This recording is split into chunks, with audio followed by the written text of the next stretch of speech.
Hello everyone, आप सभी को प्रभात का नमस्कार। फिजिक्स वेद ऑनलाइन क्लासेस में आप सभी का स्वागत है। पिछली क्लास में हमने मैक्सिमम एंगल ऑफ डेविएशन के बारे में जाना था। वहाँ पे एक छोटा सा न्यूमेरिकल हमने किया था और उसके पिछले क्लास में हमने मिनिमम एंगल ऑफ डेविएशन जो भी प्रिज्म में होता है उसके कैलकुलेशंस किए थे। आज हम बात करेंगे स्मॉल एंगल प्रिज्म के बारे में, ठीक है ना। स्मॉल एंगल प्रिज्म कहने का मेन मतलब ये होता है ना कि ये जो आपका प्रिज्म एंगल है ये आपका जैसे 4 डिग्री 5 डिग्री इसके आसपास हो, उस केस में बोला जाता है कि प्रिज्म कैसा है, स्मॉल एंगल प्रिज्म है। तो इसमें कैलकुलेशंस कैसे होते हैं, कैसे एंगल ऑफ डेविएशंस निकालेंगे, ये सारी चीजें उसको जानने के पहले एक जरा सी चीज और हम जान लें। जैसे ये हमारा नॉर्मल प्रिज्म है और लेट अस सपोज एक लाइट ऐसे इंसिडेंट होती है, जहां पे लाइट इंसिडेंट हुई वहां पे हमने ड्रॉ किया नॉर्मल। ये आपका हो गया एंगल आई, आपको याद होगा ये एंगल आई हुआ करता था। उसके बाद लाइट रिफ्रैक्ट होकर प्रिज्म के अंदर गई, ये एंगल था R1। यहाँ पे एक सेकेंड नॉर्मल ड्रॉ किया और ये वाला जो एंगल होता है ये आपका होता है R2। साथ ही साथ लाइट फाइनली ऐसे इमर्ज हुई, ये एंगल ही this is our emergent ray और ये हमारा हुआ करता था incident ray, this is our angle of prism. तो यहाँ पे जो रिलेशन निकल के आता था ना उसके बारे में हमने पहले ही कैलकुलेशंस किए हैं। वो आता था R1 plus R2 is equals to A. एक ये रिलेशन निकल के आता था, ठीक है। साथ ही साथ अगर बात करते थे हम लोग डेविएशन की, तो ये लाइट देखो, ये लाइट ऐसे जा रही थी लेकिन प्रिज्म की वजह से लाइट फाइनली ऐसे ही मर्ज हुई है। तो जो डेविएशन होता था ये हमारा डेविएशन हुआ करता था, ये एंगल ऑफ डेविएशन। और एंगल ऑफ डेविएशन का भी फॉर्मूला हमने देखा था I प्लस E माइनस ए, ठीक है ना। ये कैलकुलेशंस वहां पे थे जब हम नॉर्मल प्रिज्म का यूज कर रहे थे, लेकिन अभी फिलहाल जो आज हम पढ़ने वाले हैं वो स्मॉल एंगल प्रिज्म है ये। अच्छा एक बात बताओ, अब सिंपल सा आप एक बात यहाँ पे कह सकते हैं कि R1 plus R2 is equals to A होता है, ठीक है। ये बात तो क्लियर है। अब चूंकि स्मॉल एंगल प्रिज्म में एंगल अपने आप में बहुत छोटा है, ये देख के ही लग रहा है कि ये आपका वेरी वेरी स्मॉल एंगल है। तो अगर एंगल ए छोटा है तो फिर ये एंगल R1 और R2 तो अपने आप बहुत छोटे एंगल रहे होंगे, क्योंकि दोनों जुड़ के तो एंगल ए को बना रहे हैं। सोचो, बनने वाला एंगल खुद अपने आप में बहुत ज्यादा छोटा है, तो आप बोलोगे कि ये भी जो एंगल्स होंगे ये वेरी वेरी स्मॉल एंगल होंगे, ठीक है ना। ये भी बहुत ज्यादा छोटे एंगल्स होंगे। दूसरी बात कि आपको याद हो तो यहां पे जब हम यहां पे स्नेल्स लॉ यूज करेंगे एट दिस पॉइंट, तो स्नेल्स लॉ आप यूज करो तो आप बोलोगे यहां से निकलेगा 1 sine of I is equals to mu sine of R1, ठीक है ना। तो आप यहां से कह सकते हो यार कि साइन आई जो है ना ये डायरेक्टली प्रोपोर्शनल जो है वो साइन R1 के है, क्योंकि म्यू तो आपका कांस्टेंट है। अब सोचो, इसका मतलब ये हो गया कि आई डायरेक्टली प्रोपोर्शनल आपका R1 होगा, ठीक है ना। हम साफ साफ देख रहे हैं यार कि स्मॉल एंगल प्रिज्म में तो R1 बहुत ज्यादा छोटा एंगल है, इसका मतलब कि आई भी बहुत ज्यादा छोटा एंगल निकलना चाहिए तब, ठीक है। दूसरी बात, यहां पे अभी अगर आप स्नेल्स को लॉ यूज करो तो आप बोलोगे यार कि यहां पे स्नेल्स को लॉ यूज करेंगे तो ये हो जाएगा mu sine of R2 is equals to ये 1 साइन ऑफ E, ठीक है ना। तो साइन E यहां से आप बोलोगे ये तो डायरेक्टली प्रोपोर्शनल आ गया साइन ऑफ R2 के, यानी कि जो एंगल E होगा वो एंगल R2 के डायरेक्टली प्रोपोर्शनल होगा, ठीक है। यानी हम ये आपको बताना चाहते हैं कि अगर R1 और R2 स्मॉल एंगल्स हैं तो फिर तो I और E भी वेरी वेरी स्मॉल एंगल्स होंगे, ठीक है ना। तो आप साफ साफ कह सकते हो कि चूंकि R1 R2 very very small angle है, तो आप यहां पे ये कह सकते हो कि I एंड E ये भी क्या हो जाएंगे, वेरी वेरी स्मॉल होंगे। ये हम सिर्फ इसलिए आपको बता रहे हैं ना ताकि हमने ये कैलकुलेशंस मैथमेटिकल अप्रोक्सीमेशंस में एक चीज हमने आपको बताई थी कि साइन थीटा को आप सिंपल लिख सकते हो थीटा, कब, when theta is very very small. अगर आपका एंगल बहुत ज्यादा छोटा होता है उस केस में साइन थीटा को आप थीटा लिख सकते हो, ठीक है। चलिए कैलकुलेशंस करते हैं। चूंकि स्मॉल एंगल प्रिज्म है तो यहां पे रे डायग्राम बनाना थोड़ा सा कॉम्प्लिकेटेड होगा, लेकिन कोशिश करते हैं बनाने की। तो चलिए, इसका जो रिफ्रैक्टिव इंडेक्स है हमने मान लिया, ठीक है। एक लाइट ऐसे इंसिडेंट हुई, this one is our incident ray, जहां पे लाइट इंसिडेंट हुई है वहां पे हमने ड्रॉ किया normal, this one is our normal, ये नॉर्मल ड्रॉ किया, ये हो गया angle of incident I. Light ऐसे रिफ्रैक्ट हुई तो यहां पे एंगल क्या बनेगा, बनेगा R1, ठीक है ना। फिर से यहां भी हमें नॉर्मल एक ड्रॉ करना पड़ेगा, तो चलो यहां भी ऐसे एक नॉर्मल हमने ड्रॉ कर दिया ये, ठीक है। और फाइनली लाइट जो होगी हमारी ऐसे इमर्ज होगी, ये हमारी लाइट ऐसे यहां से इमर्जेंट रे, और ये हो गया एंगल ई, और यहाँ पे जो एंगल बना है ना वो है एंगल R2। स्नेल्स का लॉ जरा आप यूज करिए दोनों फेसेस पे, इसको अगर हम ए, ये बी मान लें, ये सी मान लें, तो ठीक है। At face A B, at face A B using Snell's law, using Snell's law, ठीक है ना। स्नेल्स का लॉ हम यूज करने जा रहे हैं। देखिए एक चीज तो और, काफी सारे बच्चों के कमेंट्स या कंफ्यूजन होते हैं, कमेंट्स आते हैं हमारे पास कि सर यहाँ पे जरूरी थोड़ी है कि बाहर हमेशा एयर हो, यहाँ पे कोई सराउंडिंग मीडियम भी तो हो सकता है। चलो हमने मान लिया आपकी बार कि सराउंडिंग मीडियम का रिफ्रैक्टिव इंडेक्स म्यू एस है और प्रिज्म का जो रिफ्रैक्टिव इंडेक्स है वो है म्यू पी। अब यहाँ पे हम इस वाले फेस पे यानी ए बी पे हम स्नेल्स का लॉ यूज करने जा रहे हैं, ठीक है। तो हम कैसे लिखेंगे, ये हो जाएगा mu S sine of I is equals to mu P sine of R1, यही लिखेंगे ना, mu one sine theta one equals to mu two sine theta two. तो म्यू वन की जगह पे म्यू एस, थीटा वन की जगह पे आई, म्यू टू की जगह पे म्यू पी और थीटा टू की जगह पे R1। अब आप बोलोगे यार कि ये तो एंगल्स बहुत ज्यादा छोटे छोटे एंगल्स हैं, इसका मतलब साइन आई को सिंपल आई लिख सकते हैं, साइन R1 को सिंपल R1 लिख सकते हैं। तो यहां से ये आपका हो जाएगा mu S I is equals to mu P और ये हो गया R1। This one is our equation number first, ये इक्वेशन पहली हो गई हमारी। अब एसी पे हम स्नेल्स का लॉ यूज करने जा रहे हैं, ठीक है ना। तो at face AC, AC using Snell's law, ठीक है ना, वहां पे यूज कर लिया जाए जरा। तो जब भी आप यूज करोगे तो देखो यहां पे हम यूज करने जा रहे हैं स्नेल्स का लॉ। तो लाइट यहां से यहां जा रही है ना, प्रिज्म से जा रही है लाइट, फाइनली बाहर सराउंडिंग में जा रही है, तो ये हो जाएगा mu P sine of R2 is equals to, light finally कहां पे गई है, सराउंडिंग में गई है, तो ये हो जाएगा म्यू एस साइन ऑफ ई।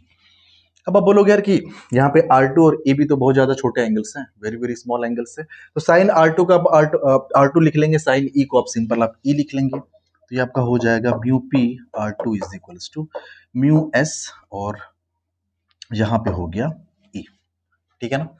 थोड़ा सा इसको अरेंज करके लिख लो, इसको पहले लिख लो, तो ये हो जाएगा mu S E is equals to mu P R2। This one is our equation number second, ये सेकेंड इक्वेशन है हमारी, ये फर्स्ट इक्वेशन थी। दोनों इक्वेशन को हम ऐड करते हैं, ठीक है ना, यानी कि इक्वेशन 1+2 जब भी आप ऐड करोगे तो आप लेफ्ट हैंड साइड में देखो mu S I plus mu S E, ये हो गया mu S I plus mu S E is equals to, इधर आपका म्यू पी R1 और इधर आपका म्यू पी R2, तो mu P R1 plus mu P R2, ठीक है ना। यहां से आप म्यू एस कॉमन कर लेंगे तो हो जाएगा I plus E is equals to, यहां से आपने कॉमन कर लिया म्यू पी, तो ये हो गया R1 प्लस R2, ठीक है। ये चीज दूसरी बात ये कि एंगल ऑफ डेविएशन का फॉर्मूला नॉर्मल प्रिज्म के केस में वो तो हम ऑलरेडी जानते हैं कि डेल्टा इज इक्वल्स टू होता है आई प्लस ई माइनस ए। तो अगर सिर्फ आई प्लस ई लिखना हो तो क्या लिखोगे आप, I plus E is equals to, A को इधर कर लो तो ये हो जाएगा डेल्टा प्लस ए। तो आई प्लस ई को आप लिख सकते हैं डेल्टा यानी deviation plus angle of prism. तो ठीक है, वो काम हम यहाँ पे करते हैं। तो ये हो गया mu S, I plus E को हमने लिख लिया delta plus A is equals to, ये हो गया म्यू पी, और R1 प्लस R2 हम लिख सकते हैं एंगल ए के बराबर, ठीक है ना। तो इसके जगह पे हमने लिख लिया ए, ठीक है। म्यू एस को हम इधर कर ले, इधर आपका बचा delta plus A is equals to, ये हो गया mu P upon mu S और ये हो गया ए। ए को आप उधर कर लो, यहीं पे कर दे रहे, which implies delta is equals to mu P divide by mu S A, और ये हो जाएगा माइनस ए, ये प्लस ए इधर आके माइनस ए हो जाएगा। ए को अभी आप कॉमन कर लेंगे तो delta is equals to A common हो गया, so this is mu P divide by mu S minus, so this one is our final result. यानी कि स्मॉल एंगल प्रिज्म के केस में डेविएशन का ये फॉर्मूला होता है, ठीक है। तो आप यहाँ पे इसको थोड़ा सा मॉडिफाई करना चाहे तो आप कर सकते हो। So delta is equals to, ये हो गया ए। अब आप देखिए refractive index of prism upon refractive index of surrounding, हम कह सकते हैं कि this is relative refractive index, या फिर इसको आप ये बोल सकते हो कि refractive index of prism with respect to surrounding, ठीक है। तो आप इसको बोलिए कि रिफ्रैक्टिव इंडेक्स किसका है, ये प्रिज्म का है with respect to surrounding, minus ये हो गया 1, ठीक है। नॉर्मली क्या करता है कि जो सराउंडिंग मीडियम होता है वो एयर ले लेता है।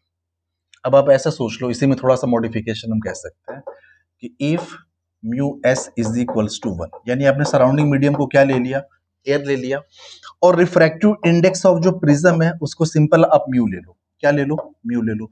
तब आपका फॉर्मूला क्या हो जाएगा, डेल्टा इज इक्वल्स टू ये ए इन ब्रैकेट, ये म्यू पी की जगह पे आपने सिर्फ म्यू ले लिया, सराउंडिंग का रिफ्रैक्टिव इंडेक्स 1 हो गया, तो हो जाएगा म्यू माइनस 1, तो ये आपका हो जाएगा फॉर्मूला, ठीक है।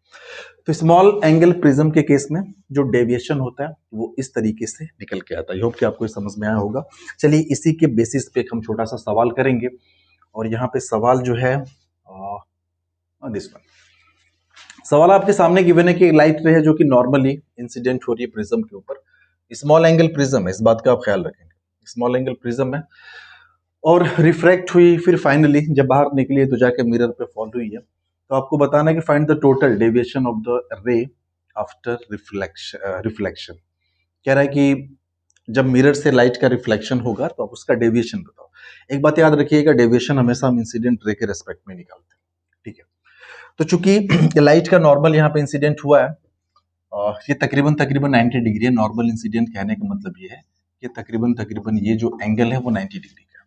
अब देखो लाइट जैसे प्रिज्म के अंदर एंटर होगी तो थोड़ा सा डेविएट होगी, जरा सा, ठीक है ना, क्योंकि आपको तो पता है कि 90 डिग्री पे इंसिडेंट होती तो डेविएट होती ही नहीं, तकरीबन 90 पे तो जरा सा डेविएट होगी। तो चलो हमने क्या किया, इसको जरा सा ऐसे डेविएट कर दिया। अब लाइट फाइनली प्रिज्म के बाहर निकलने वाली है, तो प्रिज्म के जब बाहर निकलेगी तो ऑब्वियस सी बात है उसमें डेविएशन होगा। तो बाहर जब हमने लाइट को निकाला तो चलो इसमें हमने डेविएशन कर दिया कुछ, ठीक है। अभी आप बोलोगे यार कि डेविएशन है कितने का, हमें नहीं पता कि डेविएशन कितना है।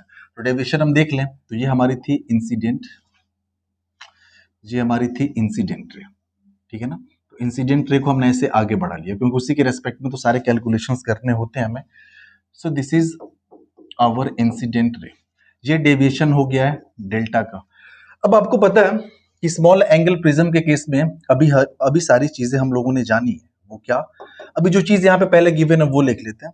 तो एंगल ऑफ प्रिज्म ये आपके सामने दिया हुआ है 4 डिग्री, 4 डिग्री, रिफ्रैक्टिव इंडेक्स दिया है प्रिज्म का 3/2, और बाहर की मीडियम के बारे में कुछ बोला नहीं है ना, तो वो एयर ही होगा, ठीक है।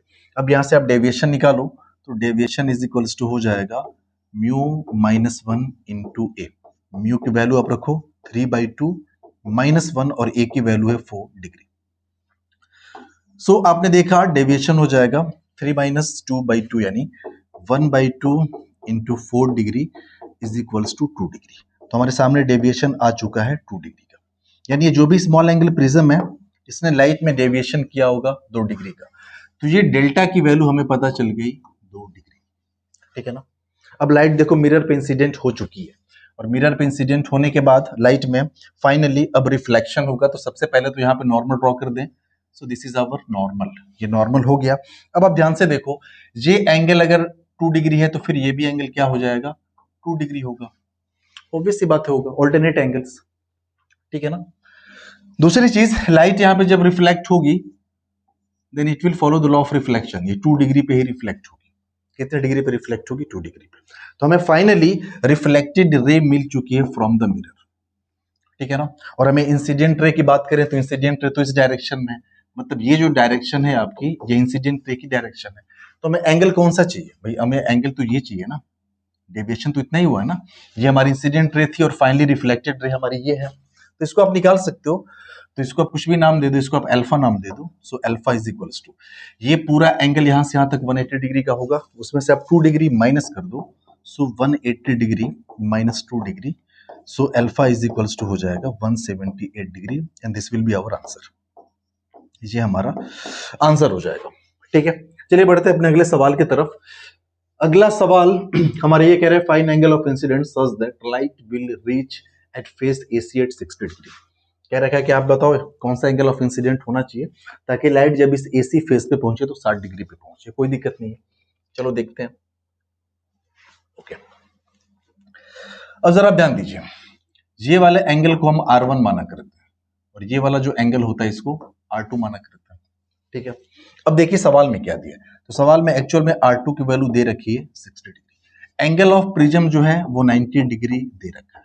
अब यह पहले एक बात समझ लो कि आप प्रिज्म को देख के ये मत कहना सर आपने एंगल ऑफ प्रिज्म तो 90 लिख रखा है लेकिन 90 डिग्री दिख नहीं रहा है। कोई दिक्कत नहीं, हमें थ्योरेटिकल कैलकुलेशन से मतलब है, सिर्फ आंसर से मतलब है फिलहाल। A equals to 90 degree.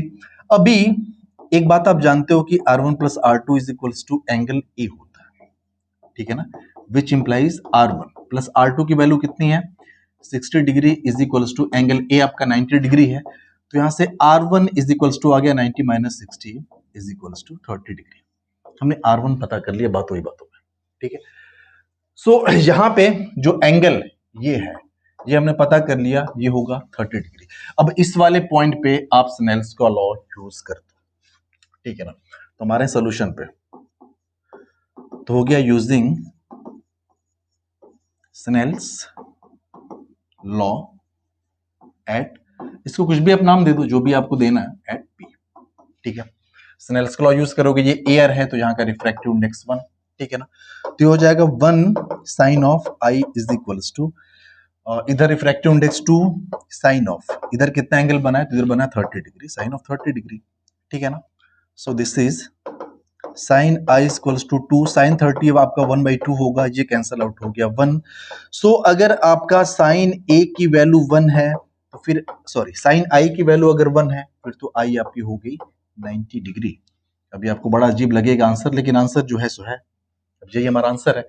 कहने का मतलब कि अगर लाइट 90 डिग्री पे इंसिडेंट हो, 90 डिग्री पे इंसिडेंट होने का क्या मतलब है, आप जरा इस बात को समझिएगा कि लाइट ऐसे इंसिडेंट हो, यहाँ पे अगर लाइट ऐसे इंसिडेंट हो रही है ना इस तरह से, और इस इंसिडेंट को बोला जाता है ग्रेजिंग इंसिडेंट। अगर ये इंसिडेंट रे है और ये एंगल हमारे कैलकुलेशन के हिसाब से आ रहा है 90 डिग्री, अगर 90 डिग्री पे लाइट इंसिडेंट हो तो फिर वो फाइनली यहाँ पे जब गिरेगी तो वो 60 डिग्री पे गिरेगी। ठीक है ना, तो आप यहाँ पे लास्ट में लिख सकते हैं कि the incident ray must be grazing, ये ग्रेजिंग इंसिडेंट होनी चाहिए, ग्रेजिंग। ठीक है ना, दैट इज जो आपका एंगल आई है वो कितना डिग्री हो जाएगा 90 डिग्री। बढ़ते अपने अगले सवाल की तरफ। So this is our next question, on one face of an equilateral prism. Equilateral prism मतलब कि एंगल जो है प्रिज्म का वो 60 डिग्री है। लाइट कह रहा है कि नॉर्मली स्ट्राइक हो रही है, refractive index 3/2 given, find the angle between incident ray and रे दैट लीव्स द प्रिज्म। और वो रे जो प्रिज्म को छोड़ती है उनके बीच का एंगल आपको बताना है। कोई दिक्कत नहीं, बता लेंगे। तो देखो पहली बात तो ये कि लाइट जो कि 90 डिग्री पे गिरी है तो प्रिज्म के अंदर बिना डेविएशन के वो पहुंच जाएगी। अब इसके बाद लाइट में रिफ्रैक्शन होगा, सो होगा, उसके बारे में हम चीजें बाद में जानेंगे। तो सबसे पहले काम करो कि यहाँ पे हम नॉर्मल ड्रॉ कर दें, दिस इज आवर नॉर्मल। ठीक है ना, ये तो हमारा नॉर्मल हो गया, ये यहाँ पे लाइट ऐसे इंसिडेंट हुई। ठीक है ना, अब सवाल ये उठता है ना, ये हमारा इंसिडेंट रहे, एक बात याद रखिएगा, ऐसे सवालों में सवाल ये उठता है कि लाइट इस मीडियम को पार करेगी भी कि नहीं, प्रिज्म को लाइट पार करेगी या नहीं। आप बोलोगे यार कि पार क्यों नहीं करेगी, अभी तक तो हम जितने कैलकुलेशन कर रहे हैं सब में हमने कुछ ना कुछ इमर्जेंट रे बनाया है, लेकिन ऐसा जरूरी नहीं कि बात यहाँ पे लाइट जो है प्रिज्म को पार करे। वो ये मान लो कि यहाँ पे जो एंगल है वो क्रिटिकल एंगल से बड़ा हो गया, तब तो लाइट में टोटल इंटरनल रिफ्लेक्शन हो जाएगा, बात तो है। क्रिटिकल एंगल के बराबर हो गया तब तो जो इमर्जेंट रे होगी इस सरफेस को पकड़ के चली जाएगी। तो पहले तो हम ये पता कर ले यार कि इस सरफेस के लिए या फिर इस मीडियम के लिए प्रिज्म और एयर का जो भी ये पेयर ऑफ मीडिया है इसके लिए क्रिटिकल एंगल कितना होगा, हम देख लें, उसके बाद बात करेंगे कि लाइट इस मीडियम में जाने वाली है कि नहीं। अच्छा एक बात बताओ, ये एंगल तो आपका 90 डिग्री है, ये आपका 60 हो गया, तो ये एंगल आपका हो जाएगा 30 डिग्री। ये 30, ये पूरा 90 है, so this will be equals to 30, sorry ये आपका हो जाएगा 60 डिग्री। यानी कहने का मतलब कि लाइट जो है, ये कलर क्यों चेंज हो जा रहा है, ये 60 डिग्री। कहने का मतलब है कि इस वाले फेस पे, फेस को हम नाम दे देते हैं, ये हो गया ए, ये हो गया बी, ये हो गया सी, यानी फेस एसी पे जो लाइट इंसिडेंट हुई है वो 60 डिग्री पे हो। क्या पता ये 60 डिग्री क्रिटिकल एंगल से बड़ा रहा हो, अगर बड़ा रहा होगा तब तो लाइट ऐसे रिफ्लेक्ट हो जाएगी, बड़ा नहीं होगा तब तो लाइट इस मीडियम में जाएगी। तो पहले हम ये पता कर लेंगे भैया क्रिटिकल एंगल है कितना यहाँ पे। तो हमने लिखा, चलिए आते हैं सोल्यूशन पे। तो फॉर दिस पेयर, पेयर कौन कौन सा है, तो भैया ये प्रिज्म और साथ ही साथ एयर, बाहर एयर है ना। For this pair value of critical angle,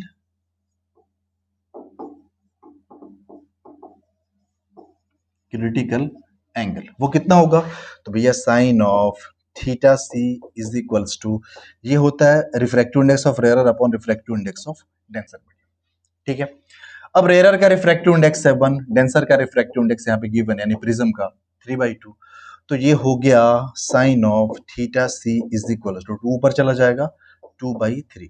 अब पता करो कि 2/3 साइन में किसकी वैल्यू होती है। तो हालांकि डाटा हमें देना चाहिए था, हमने दिया नहीं है, आप इसको याद रखिएगा कि साइन ऑफ 42 डिग्री की वैल्यू जो होती है 2/3 होती है। इसका मतलब कि साइन थीटा सी बराबर अगर 2/3 है, इसका मतलब थीटा सी की वैल्यू जो होगी वो हो जाएगी 42 डिग्री। अब जवाब आपको मिल चुका है कि यहाँ पे क्रिटिकल एंगल की जो वैल्यू होगी वो होगी 42 डिग्री, यानी 42 डिग्री से ज्यादा पे अगर लाइट इंसिडेंट होगी ना, फिर तो उसका टीआईआर हो जाएगा पक्का। और आप देख के बोलोगे भी यार 42 क्रिटिकल एंगल है और यहाँ पे लाइट इंसिडेंट हो रही है 60 डिग्री के एंगल पे, फिर तो पॉसिबल ही नहीं है ना कि लाइट इस मीडियम में जाए। तो लाइट का टोटल इंटरनल रिफ्लेक्शन होना पक्का है और लाइट ऐसे यहीं पे रिफ्लेक्ट हो जाएगी। तो ये हमारी लाइट यहीं पे रिफ्लेक्ट हो जाएगी। तो जब भी लाइट में रिफ्लेक्शन होता है तो वो रिफ्लेक्शन लॉ ऑफ रिफ्लेक्शन के अकॉर्डिंग होगा। तो 60 डिग्री पे लाइट गिरी है तो 60 डिग्री पे ही लाइट जो होगी वो रिफ्लेक्ट हो जाएगी। ठीक है ना, हमारी इंसिडेंट रे कौन सी थी, आप देखो जरा, तो आप बोलोगे यार कि इंसिडेंट रे तो हमारी ये है ना, this one is our incident ray, और हमेशा जो एंगल है वो इंसिडेंट रे और फाइनल रे के बीच का निकाला जाएगा। यानी कि हमें ये वाला एंगल जो है पता करना है, इसको हमने मान लिया अल्फा, इसको हमने क्या मान लिया अल्फा। अब आप ध्यान से समझिए, ये पूरा एंगल जो है 180 डिग्री है, ये 60, ये 60, 120, तो आप बोलोगे अल्फा आपका हो जाएगा 180 minus 120 degree is equals to alpha equals to हो गया 60 डिग्री। तो यहाँ पे जो इंसिडेंट रे और फाइनल जो रे है उसके बीच का जो एंगल होगा that will be equals to 60 degree. This is our answer. ठीक है ना, बढ़ते हैं अपने अगले सवाल की तरफ। ठीक है, ये सवाल कहता है find I such that light retraces its path back. कह रहे कि आप एंगल ऐसा बताओ ताकि लाइट जो अपने पाथ को रिट्रेस करे। रिट्रेस लाइट तभी करेगी ना, देखो यहाँ पे इसने पहली बात की मिरर लगा रखा है और आपको पता है कि मिरर पे अगर परपेंडिकुलर लाइट इंसिडेंट होती है तो फिर उसी पाथ पे वापस लौट जाती है। तो ठीक है, एक बात तो क्लियर है कि यहाँ पे जो भी लाइट जाएगी, अगर वो लाइट परपेंडिकुलर यहाँ पे इंसिडेंट हो गई, अगर लाइट यहाँ पे 90 डिग्री पे इंसिडेंट हो गई तो फिर उसी पाथ पे वापस लौट जाएगी। जैसे गई है उसी पाथ पे क्या हो जाएगी, ये गई है तो इसी पाथ पे वापस लौट जाएगी। ठीक है ना, यानी एक बात तो हमें पता चल गया कि भैया ये वाला जो एंगल है वो 90 डिग्री होना चाहिए। ठीक है, ये एंगल कितना होना चाहिए आपका 90 डिग्री होना चाहिए। ओके, ये आपका 30 गिवन है तो ये कितना हो जाएगा, ये आपका हो जाएगा 60 डिग्री। ये आपका 60 डिग्री हो गया तो फिर ये कितना हो जाएगा, ये आपका हो जाएगा 30 डिग्री। यहां तक क्लियर है। अब देखो यहां के लिए हम क्या करेंगे, इस पॉइंट को मान लो पी, तो पी पे आप स्नेल्स लॉ लगा दो ना। तो using Snell's law at P, चलो करते हैं। तो ये हो जाएगा 1 sine of I is equal to mu, mu कितना है √2, और ये हो जाएगा साइन ऑफ आर, आर कितना है, तो आर आपका भैया ये है ना, ये तो है आपका यहाँ पे 30 degree, 30 degree. So this is equals to √2 और साइन 30 की वैल्यू होती है 1/2। इसको आप ऐसे कर लो √2 इंटू, ये 2 को आप लिख लो √2 इंटू √2, ये कट गया, ये sine I. So sine I is equals to, आप देखोगे मिलेगा आपको 1/√2, which implies I is equals to हो जाएगा 45 डिग्री। यानी कि अगर 45 डिग्री पे, अगर यहां पे लाइट 45 डिग्री पे इंसिडेंट होती है ना, तो फिर अपने पाथ पे वापस लौट जाएगी। ठीक है, बढ़ते हैं अपने अगले सवाल की तरफ। Find I such that light will suffer minimum deviation. कह रहा है कि लाइट में डेविएशन मिनिमम होना चाहिए। तो आप बताओ एंगल ऑफ इंसिडेंट कितना है, कोई दिक्कत नहीं है, सब कर लेंगे हम लोग। सो आते हैं अपने सोल्यूशन पे। ठीक है ना, दिस इज आवर सोल्यूशन। तो ये चीज हम लोगों ने पढ़ी है कि mu is equals to sine, मान लो कि मिनिमम डेविएशन जो है वो डेल्टा एम है, तो delta M plus A by two divide by, ये हो जाएगा sine of A by two. ठीक है, तो यहां से आप लिख सकते हो कि sine delta M plus A by two is equals to mu sine A by two. अब जो चीजें गिवन है ना, अब देखो क्या गिवन है, तो आपको गिवन है ए की वैल्यू 60 डिग्री, ये गिवन है, म्यू की वैल्यू गिवन है √2, सारी वैल्यूज यहां पे आप रखते हैं। तो ये हो गया साइन ऑफ डेल्टा एम, तो आप ऐसे ही रहने दो, ये डेल्टा एम प्लस ए की वैल्यू कितनी है 60 divide by 2 is equals to mu, और म्यू की वैल्यू √2, ये हो जाएगा √2 sine of A by two, A यानी 60/2। चलिए इसको हम सॉल्व करते हैं। So this will be sine of delta M plus 60 divide by 2 is equals to √2 sine 60/2, आपका साइन 30 हो जाएगा, और साइन 30 की वैल्यू होती है 1/2, तो ये आपका हो जाएगा 1/2। ठीक है, तो साइन ऑफ, इसको हम ऐसा कर लेते हैं, ये आपका हो गया √2 इंटू, इस 2 को आप लिख लो √2 इंटू √2, ये कट गया। ठीक है, so sine of delta M plus 60/2 is equals to, ये 1/√2, और 1/√2 कहने का मतलब कि साइन ऑफ 45 डिग्री। देखो दोनों तरफ साइन है ना, तो आप बोलोगे यार कि हम एंगल जो है वो इक्वेट कर सकते हैं, तो ये आपका हो जाएगा delta M plus 60 divide by 2 is equals to 45 degree. ठीक है ना, सवाल हो चुका है।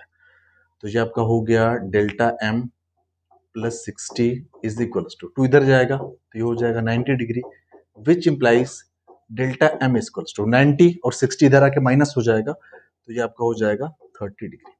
सो मिनिमम डिविएशन हम पता कर चुके हैं 30 डिग्री। ठीक है ना, तो आपसे मिनिमम डेविएशन थोड़ी पूछा है, अब लोग पूछता तब भी तो हम निकाल ही लेते। ठीक है, नहीं पूछा। अब आप बताओ, ये मिनिमम डेविएशन हम ये भी तो जानते हैं ना, 2i माइनस ए होता है। कोई दिक्कत नहीं, ए को आप इधर कर लो, so delta M plus A, 2 को आप इधर कर लो, divide by 2 is equals to I. ठीक है ना, अब ये वैल्यू रख दो, तो मिनिमम डेविएशन हमने पता किया अभी 30 डिग्री, प्लस ए की वैल्यू है 60 degree, divide by 2 is equals to I, which implies 60 और 30 कितना हो जाएगा 90/2 बराबर आई, तो आई आपका हो जाएगा 45 डिग्री। तो हमारा आंसर आ चुका है 45 डिग्री। ठीक है, सो अगले सवाल की तरफ बढ़ते हैं। दिस वन, इसमें कह रहा है कि एक इक्विलैटरल प्रिज्म है जो लाइट को डेविएट करती है 40 डिग्री, 40 डिग्री का डेविएशन करती है, और कह रहा है कि दो एंगल ऑफ इंसिडेंट है इसके लिए। ऑब्वियस सी बात है, मिनिमम डेविएशन से अलग अगर कोई डेविएशन है तो उसके कोरस्पॉन्डिंग हमेशा दो एंगल ऑफ इंसिडेंट होते हैं, ये तो हम जानते हैं। और कह रहा है कि जो दोनों एंगल ऑफ इंसिडेंट है वो 20 डिग्री डिफर कर रहे हैं, तो आप बताओ कि वो एंगल ऑफ इंसिडेंट है क्या। सोल्यूशन पे आते हैं। पहले तो ये कि जो दो एंगल ऑफ इंसिडेंट होते हैं ना, I1 और I2, तो उसमें से पहला एंगल ऑफ इंसिडेंट होता है एक्चुअल, और दूसरा जो एंगल ऑफ इंसिडेंट होता है वो एक्चुअल में एंगल ऑफ इमरजेंसी होता है। ठीक है ना, और इन्हीं दो एंगल ऑफ इंसिडेंट पे जो लाइट होती है वो उनमें डेविएशन जो होता है वो बराबर होता है। तो ठीक है, so delta is equals to I plus E minus, ये चीज है। अब आप ध्यान से देखो, जो चीजें गिवन है, ए की वैल्यू 60 डिग्री और डेविएशन जो है वो 40 डिग्री का है, तो पहले हम लिख लेते हैं कि आपका जो गिवन है ए बराबर 60 डिग्री और जो डेविएशन है वो है 40 डिग्री का। ठीक है, कोई दिक्कत नहीं।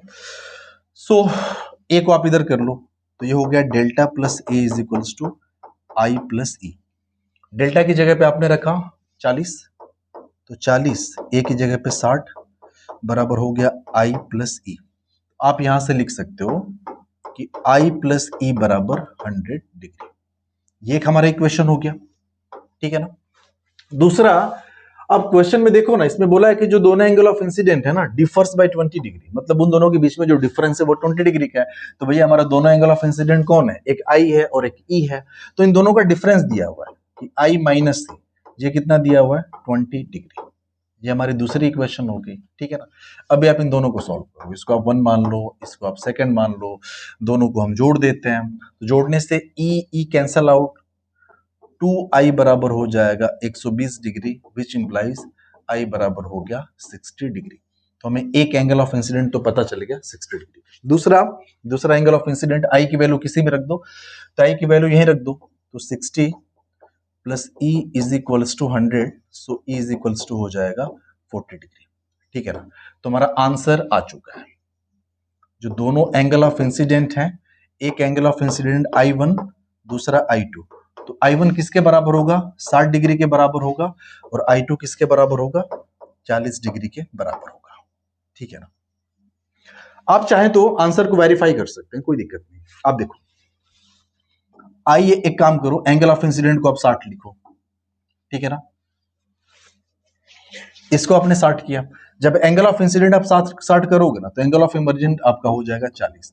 उस केस में डेविएशन कितना हो जाएगा, तो देखो आई यानी 60 प्लस ई, 40 माइनस ए भी आपका 60 है, 60 कट गया, तो डेल्टा की वैल्यू कितनी आई 40 डिग्री, और सवाल में 40 डिग्री डेविएशन दिया भी हुआ है। दूसरा, अगर आप एंगल ऑफ इंसिडेंट को 40 कर लो और एंगल ऑफ इमर्जेंट को आप 60 कर लो, तब भी आपका जो डेविएशन है ना वो 40 डिग्री ही निकलेगा। आप निकाल के देख सकते हैं चाहे तो। आगे चलिए, नेक्स्ट यहां पे थोड़ा सा ये अलग है। यहाँ पे गिवन है कि लाइट जो है 45 डिग्री पे इंसिडेंट हुई है, फाइंड नेट डेविएशन, आपको नेट डेविएशन बताना है। तो सबसे पहले ये अलग क्यों है, हम बाद में इसके बारे में डिस्कस करेंगे। पहले हम लोग अपने ट्रेडिशनल मेथड से चलते हैं। तो लाइट में क्या होगा, आप बोलोगे लाइट नॉर्मल की तरफ बेंड होगी, सॉरी नॉर्मल की तरफ ऐसे बेंड करवा देते हैं लाइट को। अरे यार क्या हो रहा है, लाइट नॉर्मल की तरफ बेंड हुई, ऐसे इंसिडेंट हुई, ठीक है ना। अभी लाइट जहां पे इंसिडेंट हुई है वहां पे हम क्या करें, नॉर्मल ऐसे ड्रॉ करें, ठीक है। अब लाइट के साथ क्या होगा, अब बोलोगे लाइट अब रेयर मीडियम निकलेगी तो नॉर्मल से दूर हट जाएगी ऐसे। तो ये हमारा इमरजेंट रे है, ये हमारी थी इंसिडेंट रे। इसके बारे में हम कुछ नहीं बोलेंगे, ठीक है, बोलना मीडियम में। रिफ्रैक्टिव इंडेक्स यहाँ का √2, बाहर अगर कुछ नहीं दिया तो एयर है, रिफ्रैक्टिव इंडेक्स यहाँ का 1 हो गया। दूसरी बात कि चलो एंगल्स वगैरह के बारे में देखते हैं। तो एंगल्स के बारे में तो देखेंगे, पहले हम ये देख लें कि डेविएशन हुआ कितने कितने का। तो आप देखो ये लाइट ऐसे आ रही थी, ऐसे ही आ रही थी ना ये लाइट, ये जो इंसिडेंट रे थी ऐसे आ रही थी। लेकिन हुआ क्या कि बीच में रिफ्रैक्शन की वजह से इतना डेविएशन हो गया, इस डेविएशन को हम मान लें डेल्टा 1, ठीक है। अभी आप इस लाइट की बात करो, आप बोलोगे यार कि ये जो लाइट है ना वो ऐसे जा रही थी, ऐसे मस्ती में जा रही थी, लेकिन हुआ क्या कि किस्मत खराब थी कि यहाँ पर रिफ्रैक्शन हो गया और इतना डेविएशन हो गया डेल्टा 2 का। तो 2 दफा डेविएशन हुआ है, दोनों डेविएशन हम निकाल लें, सिंबल जोड़ देंगे तो हमें क्या पता चल जाएगा, नेट एंगल ऑफ डेविएशन पता चल जाएगा। अच्छा, ये तो हमारा हो जाएगा एंगल ऑफ इमर्जेंट, ठीक है, okay.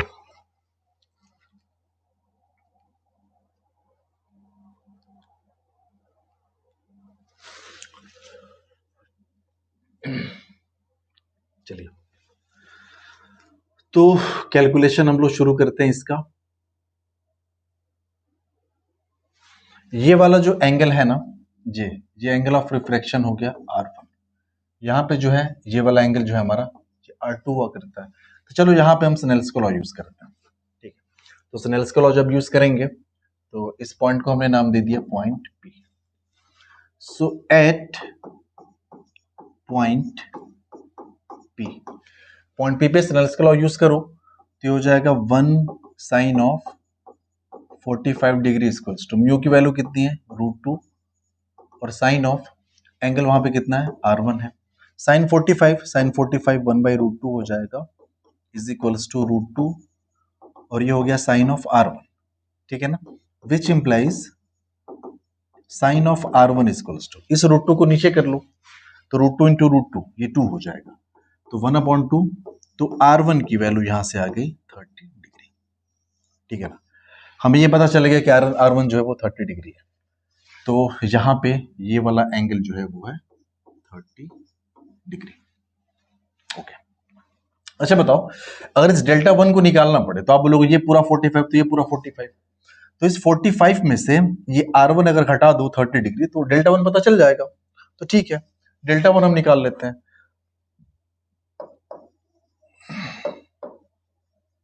Deviation delta 1 equals to, ये हो जाएगा 45 डिग्री माइनस 30 डिग्री, तो ये आपका हो जाएगा 15 डिग्री। तो हमारे सामने आ चुका है डेल्टा 1 बराबर, डेल्टा 1 इक्वल्स टू 15 डिग्री। और ये 15 डिग्री है कैसा, तो भैया 15 डिग्री ये एंटी क्लॉकवाइज है, ये मैटर करता है, ठीक है ना। तो 15 डिग्री ये हो गया एंटी क्लॉकवाइज, ये हमारा फर्स्ट डेविएशन है। ठीक है, चलो देखते हैं यहाँ पे क्या सीन बन रहा है। इस पॉइंट को हम नाम दे देते हैं पॉइंट Q। ठीक है, अभी आप ध्यान दो, ये 30, ये 90, तो 9 3 12, यहां से यहां तक कितना हो जाएगा आपका 120 डिग्री हो जाएगा। ये आपका 15 डिग्री, तो 120 और 15 कितना हो गया, 120 और 15 135, तो ये वाला एंगल कितना हो जाएगा, तीसरा एंगल, भाई तीन एंगल का सम 180 होना चाहिए ना, तो तीसरा एंगल आपका हो जाएगा 135, तो 180 में से 135 घटाओ तो ये आपका हो जाएगा 45 डिग्री। ये अगर आपका 45 हो गया तो ये पूरा 90 है, तो ये भी क्या हो जाएगा 45, तो आप लिख सकते हो कि ये भी कितना हो गया 45 डिग्री। यानी R2 की वैल्यू हमें पता चल चुकी है 45 डिग्री।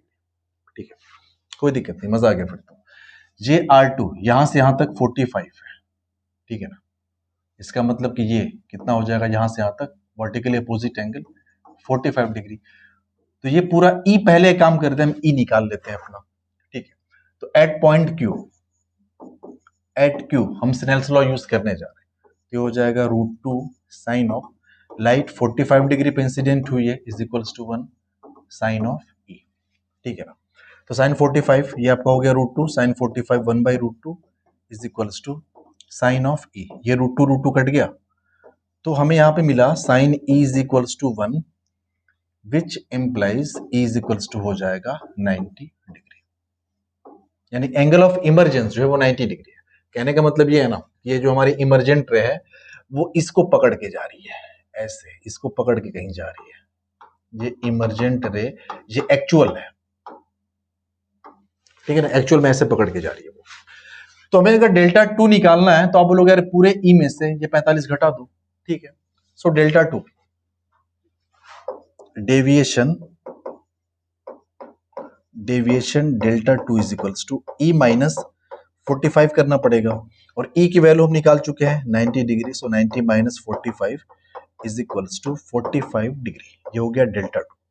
तो डेल्टा 2 हमारे पास फाइनली आ चुका है 45 डिग्री, और 45 डिग्री ये कैसे है ये भी मायने रखता है ना, तो ये क्लॉकवाइज डेविएशन है, तो ये हो गया 45 डिग्री, ये क्लॉकवाइज डेविएशन। ठीक है ना, अब हमें डेल्टा नेट चाहिए, नेट डेविएशन, तो नेट डेविएशन हो जाएगा delta equals to delta 1 plus delta 2। Delta 1 की वैल्यू है, ये आपकी है 15 डिग्री एंटी क्लॉकवाइज, प्लस ये आपका हो जाएगा 45 डिग्री क्लॉकवाइज। और आपको पता है कि सेंस मायने रखता है, अपोजिट सेंस में है तो घटाए जाएंगे, बड़े में छोटा घटेगा, तो डेल्टा इज इक्वल्स टू बड़ा कौन सा है 45 माइनस ये छोटा 15 है, और डायरेक्शन जो होगी बड़े वाले के हिसाब से होगी तो क्लॉकवाइज। सो डेल्टा ये आपका नेट हो गया 45 माइनस 15, ये आपका हो जाएगा 30 डिग्री क्लॉकवाइज डेविएशन। सो ये हमारा हो गया आंसर। ठीक है, अभी देखो अब बोलोगे यार कितना तामझाम क्यों किया, फॉर्मूला क्यों नहीं लगा लिया आपने। देखो फॉर्मूला लगाने में दिक्कत है, फॉर्मूला लगाने में यहाँ पे दिक्कत है, दिक्कत वो ये है कि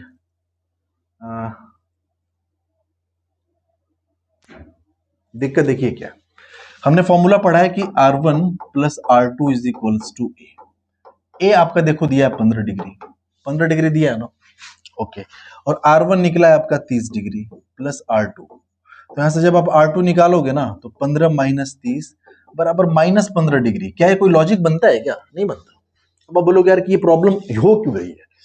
ये प्रॉब्लम हो रही है क्योंकि यहाँ पे पूरी की पूरी ज्योमेट्री चेंज हो गई है।